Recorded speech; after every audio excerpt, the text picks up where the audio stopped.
Então, com vocês agora, Ulisses Almeida, monitorando cargas com Python. O Ulisses é desenvolvedor Python desde 2004 e diretor de desenvolvimento da Millennium Informática. Bom, pessoal, boa tarde. A primeira ideia que eu tive para fazer essa palestra foi exatamente para mostrar em quais são as áreas que o Python pode estar atuando, né? Volta e meia eu vejo na própria lista de discussão pessoas perguntando, eu posso usar Python para fazer o quê, né? Até onde eu posso chegar com Python?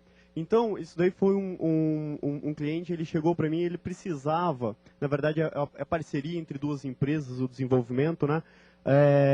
E o cliente ele precisava monitorar cargas de caminhão baseado em módulos de celular. Tá? Ele teve essa ideia, só explicando um pouquinho o contexto, porque hoje é comum os caminhões serem monitorados por GPS. E você tem uma precisão muito boa dentro do GPS, a margem de erro é muito pequena. Só que os ladrões estavam ficando espertos, eles faziam o quê? Eles rendiam o motorista, colocavam um caminhão do lado, transferiam a carga para outro caminhão e fugiam com a carga. Então não adiantava nada monitorar o caminhão, tá? Porque o interesse principal dos ladrões não está em cima do caminhão, e sim em cima da carga.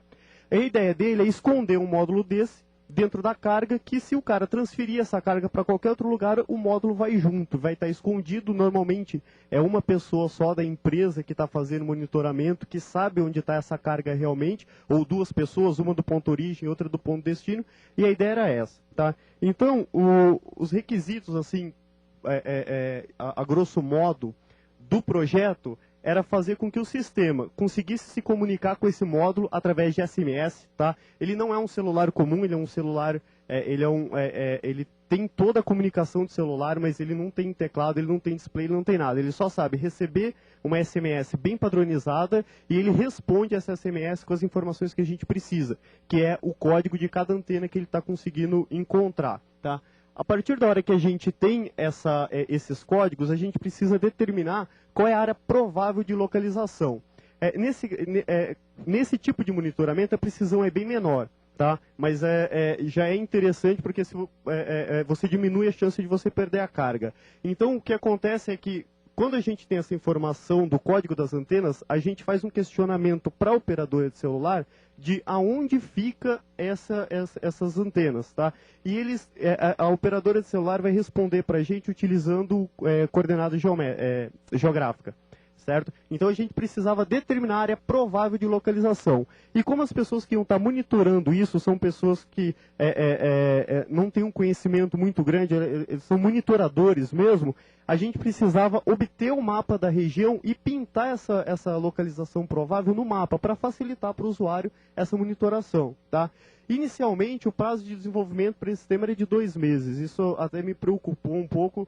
O prazo foi estendido, mas não pelo fato da linguagem, o problema de desenvolvimento. O prazo teve que ser estendido porque a gente teve alguns problemas com a operadora de celular, tá? O protocolo de comunicação com a operadora de celular. Mas isso foi resolvido e o sistema está funcionando hoje. Tá? Então eu vou explicar mais ou menos. Na verdade, eu vou colocar aqui como que funciona um questionamento, que o controlador, se ele está com alguma má impressão, ele pode pedir uma posição instantânea, que é o controlador que pede a posição. Normalmente, ele monitora vários módulos e esses módulos estão agendados para pedir a posição a cada 5, 10, 15 minutos, isso é definido pelo sistema. Tá? Mas quando ele pede uma requisição instantânea, só para a gente entender como que funciona, o cliente ele faz essa requisição para o sistema Cargotrack, que é o sistema de monitoramento. Esse sistema de monitoramento ele vai criar um SMS e vai mandar para esse módulo. Tá? O módulo vai responder o SMS e aí a gente faz um questionamento para a operadora de celular da onde fica, onde está cada uma dessas antenas. Tá?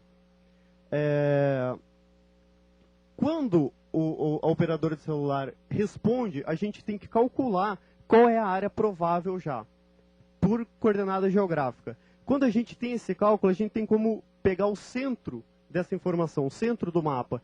E aí, ele tem um contrato com um servidor Webraska, que é o mesmo servidor usado pelo apontador UOL. tá? Esse WebRASC, a gente passa para ele uma coordenada geográfica e ele retorna para a gente um mapa dessa coordenada. E esse mapa é um mapa do Brasil, com as rodovias e com algumas informações. Tem alguns pontos do Brasil, até onde fica cada radar, ele tem como te definir, ok? E aí a gente vai desenhar o mapa, e em cima do mapa a gente vai pintar a área provável, tá? Os demais slides aqui são só screenshots do sistema mesmo. Uma tela de login, que não é muito importante. Aqui está uma tela do controlador, que é o cara que ele fica dentro da empresa do cliente verificando se a carga está indo para o local correto, tá? Então, ele tem só aquela área vermelha ali, é a área provável de onde esteja o módulo, e o X seria o ponto mais próximo. Esse X é calculado em cima da antena com sinal mais forte, ok? Na empresa de segurança fica o que a gente chama de visualizador, que é uma pessoa que ele tem um controle maior, uma visualização mais correta do que exatamente está acontecendo, tá? Então, o visualizador, ele consegue ver todas as antenas. E aí ele consegue ter uma ideia melhor de onde mandar a equipe de busca. Sobre essa precisão, esse módulo ele tem um emissor de radiofrequência, que aí a pessoa que vai fazer a busca, ele tem um localizador de curto alcance. É curto alcance, mas em campo limpo pode pegar até 10 km. Se você tiver de helicóptero, com certeza 10 km você consegue detectar. E ele chega até, se eu não me engano, a margem de erro desse localizador por radiofrequência de 30 centímetros, né? Então tem como você chegar em cima de onde está o módulo, tá? Aqui é uma tela com zoom, tá? Esse zoom é o WebRASC que faz isso, a gente só tem que pintar a área, tá? Esse X está 2 ruas abaixo de onde está o módulo realmente, tá? Que é a casa do cara que contratou o serviço. Aqui a gente tem a lista dos módulos que a pessoa está controlando. Então ali a gente pode ver que tem o status, saber se o módulo está parado, se está em movimento, o endereço deles. É só clicar em um módulo que ele aparece ali no mapa, tá? Aqui a gente tem um painel de alarme para ativar a radiofrequência, para ativar um modo sleep, para gastar menos bateria. Tudo isso é controlado por SMS. Tá? A gente pode colocar lá um alarme de estacionamento. Esse alarme de estacionamento é para quando o caminhão para em algum posto para pernoitar, né? Se tiver qualquer movimento nesse módulo, ele manda um SMS por conta própria e aí o sistema tem como soar esse alarme. Tá? É um JavaScript que joga uma janela com um flashzinho apitando, então o controlador tem como ter atenção em cima disso. A gente faz dessa forma porque SMS custa dinheiro e custa a bateria do módulo também. E como ele tem uma bateria independente da bateria do carro, como é o GPS, a gente precisa se preocupar com isso. Tá? Então, quando o caminhão está parado, a gente só liga o alarme de estacionamento e não fica trocando SMS com ele. Bom, era isso que eu tinha para comentar. Se alguém tiver alguma pergunta mais técnica de como que isso acontece, eu posso responder agora no curto tempo que a gente tem. E se der tempo também, antes de eu ir embora para pegar o avião, que daqui a pouco a gente está indo. Bom, só antes da pergunta, o Ramiro Batista está aí. Ramiro, se quiser já ir se aprontando. Se bem que o Rudá, você está se preparando aí para a palestra também. Então, vou fazer o seguinte, o Rudá já está aqui nos boxes. Então, então você quer esperar e eu chamo o Ramiro? Você está pronto, Ramiro? Você ligar o computador e pôr o CD.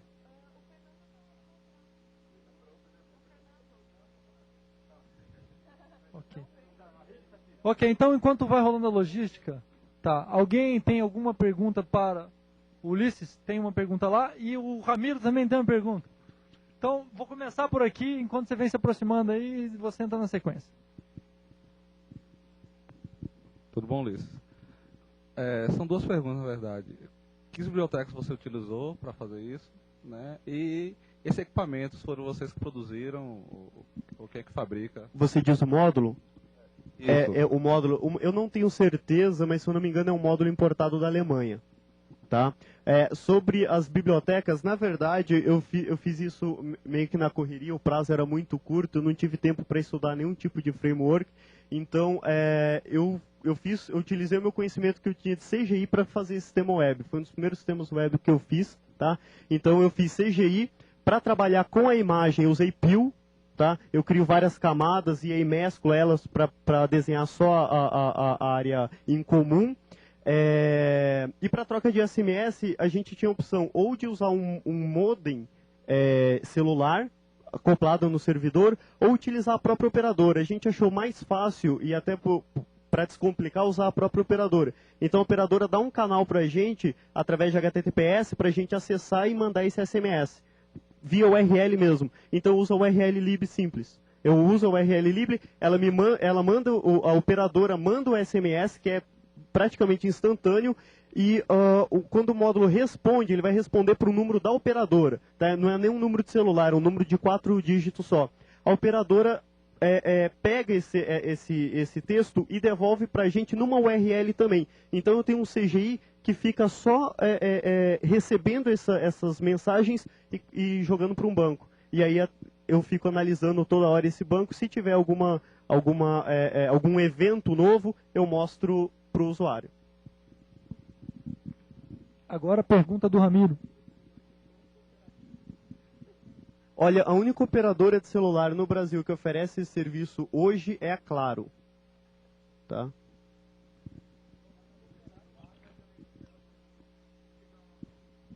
O problema é a cobertura. O problema é a cobertura. Por exemplo, a gente teve um problema muito sério em Minas, porque a Claro falou que tinha cobertura no país inteiro, e aí o cara vai e manda uma carga, acho que foi para o Rio Grande do Norte, uma carga de 2 milhões de reais. E quando entrou em Minas, o caminhão desapareceu. Entendeu? O cara ficou desesperado, ligou para mim desesperado, querendo que eu falei, cara, eu não tenho como fazer. O que a Claro está me retornando. Porque quando o módulo manda os códigos, a gente tem como identificar a operadora. A Claro, ela tem um número fixo. E estava vindo só outra informação, ou seja, era roaming. Eu falei para ele, se a Claro não sabe onde está a antena, a gente não tem como saber. E aí ele simplesmente não fechou contrato com nenhuma empresa que passe por Minas, ou que precise passar por Minas.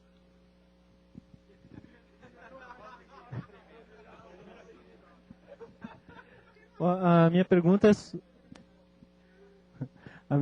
é sobre o servidor, aquele web, alguma coisa, como é que era? O Webrasca. Ele é um servidor público, aberto, qualquer um? Não.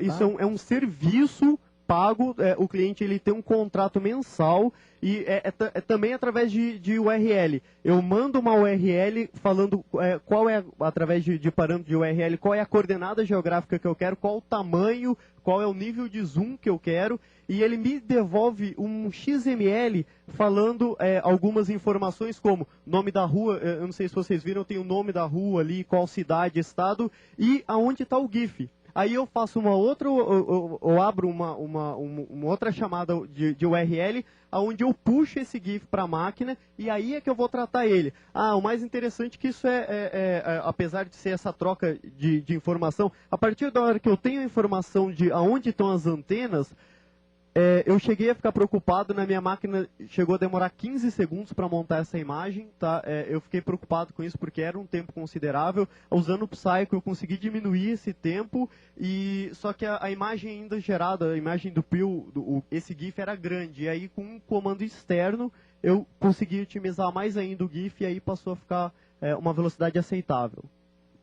E esse contrato é a sua empresa que fez ou Não, é o cliente. A gente só fez o sistema de troca de SMS. O contrato com a Claro, o contrato com o Webrasca, tudo é o cliente que tratou. Eu nem sei como que funciona exatamente, valores, nada.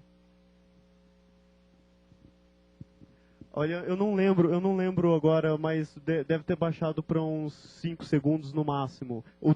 A hora que eu tenho informação até a hora que termina de carregar a imagem remotamente, tá? Porque o servidor fica num local e as empresas vão estar conectando remotamente através de internet, provavelmente um ADSL, para monitorar a própria carga.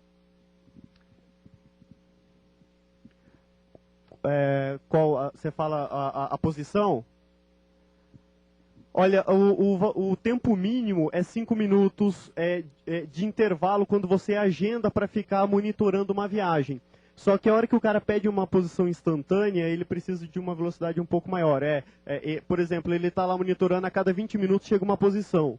Aí o cara tem lá um sexto sentido e acha que alguma coisa está errada no meio desse tempo. Aí para ele não precisar alterar esse agendamento e esperar que dê o tempo, ele vai e pede uma posição instantânea. E isso daí precisa ser um pouquinho, a resposta precisa ser um pouco mais rápida. Aí, isso, contando com a troca de SMS e resposta, não costuma passar de 1 minuto e meio. Mais alguma pergunta para o Ulisses, pessoal?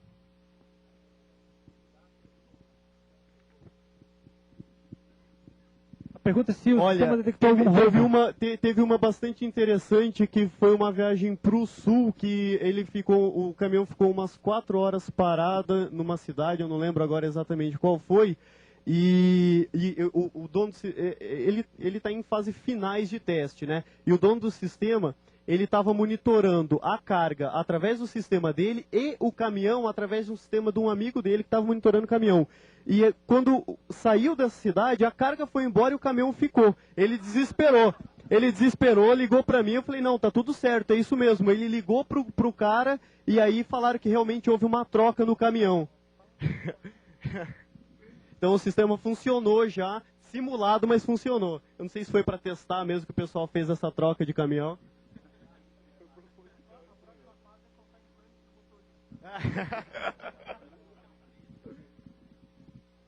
Bom, pessoal, muito obrigado. Parabéns, Ulisses.